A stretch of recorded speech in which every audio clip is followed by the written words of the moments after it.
Inilahad po ng Panginoon sa ating banal na ebanghelyo ang mga kondisyon para tayo ay makasunod sa Kanya. Sa pagtawag po sa tatlong alagad, una po ay siya mismo ang lumapit sa Panginoon. He took the initiative, telling the Lord, handa po akong sumunod sa inyo kahit saan. Pero ang sagot ng Panginoon ay ang asong gubat ay may lungga, ang ibon sa impapawid ay may pugad, pero ang anak ng tao ay wala man lamang makatulugan ng papagpahingahan.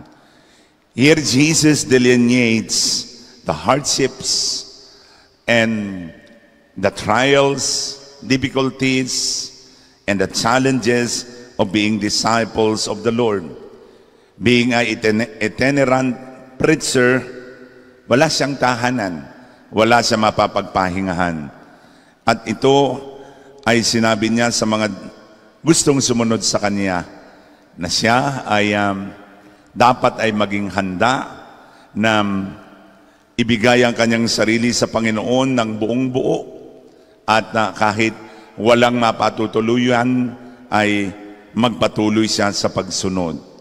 Sa pangalawa naman ay ang Panginoon na ang nagsabi, sumunod ka sa akin. And many times in the Bible, we have seen the Lord calling the disciples. He was the one who took the initiative. Sinabi sa mga mangisda kay Simon Pedro, Santiago at Juan, sumunod kayo sa akin. Ito ang pagtawag ng Panginoon. Pero ang problema ay doon sa mga tinawag. Ang sabi ng isa, hayaan po muna ninyo akong umuwi upang ipalibing ang aking ama. So very important also na to take care of the family affairs. Pero dito ipinakita ng Panginoon, family affair is nothing as compared to the urgency of the proclamation of the kingdom of God. Ibinakita po roon na mas mahalaga yung pagsunod sapagkat ang iniatang sa kanila ay ang pagpapalaganap ng mabuting balita. Pero napakahirap po yatang maunawaan ito, ipaubaya mo sa mga patay ang pagnilibing ng kanilang mga patay. Nakakita na po ba kayo ng patay na inililibing na kapwa patay? Nakakatakot po yun.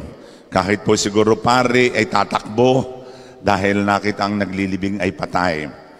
But if you try to look and analyze it carefully, the Lord is telling this word in a metaphorical way. Let the physically dead bury their physically dead, but for those of you who are spiritually alive, ay dapat sumunod sa Kanya. Let the spiritually dead or let the physically dead bury their physically dead. At ang mga patay na binabanggit po rito ay yung patay sa kasalanan. The spiritually dead must be taken of by spiritually dead. Pero kayo na buhay sa Panginoon, kayo na nananalig sa Kanya, kayo na tinawag ko, must be busy in building up God's kingdom. Kaya the urgency of the call and the importance of the call and the preeminence of the kingdom of God over family matters. At sa bandang huli ay sinabi sa kanya, sinabi ng isa, susunod po ako sa inyo, Panginoon, ngunit magpapaalam muna ako sa aking mga kasambahay. At ang sabi ng Panginoon, ang laging tumitingin sa likuran, ang sinumang lumilingon lagi, na sinumang nag-aararo, ay hindi karapat-dapat sa kaharian ng Diyos. So to follow the Lord would mean a total surrender. Hindi natin kailangang balikan yung nakaraan, hindi natin kailangang lingunin yung mga nakalipas, kundi our focus must be the now moment. Hindi magiging hadlang yung mga nakalipas natin para tayo makatugon sa panawagan ng Diyos ngayon. So what is important is the now moment. Importante yung nilalaman ng puso ngayon at ang kalooban. Oo, ang likod o nakaraan ay magiging gabay, pero mas mahalaga ang hinaharap. Para bang katulad sa pagdadriving, ang side mirror, para tingnan po kung merong nasa likod, para maging safe. Pero yung front mirror, mas mahalaga kaysa side mirror.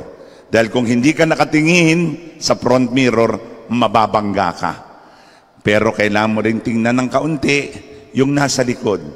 Pero sabi ng Panginoon, too much attachment to the past will now lead you to fiasco.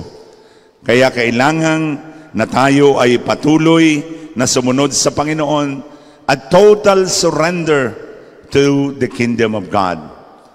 Tatlong bagay ang ibinigay sa atin ngayon just for us to bring it home. The preeminence and the importance of the kingdom of God, the urgency of the call, and then the importance of the now moment. Gamitin natin ang ngayon upang ang ating kinabukasan ay maging makabuluhan. Today is the beginning of the rest of our lives. Amen.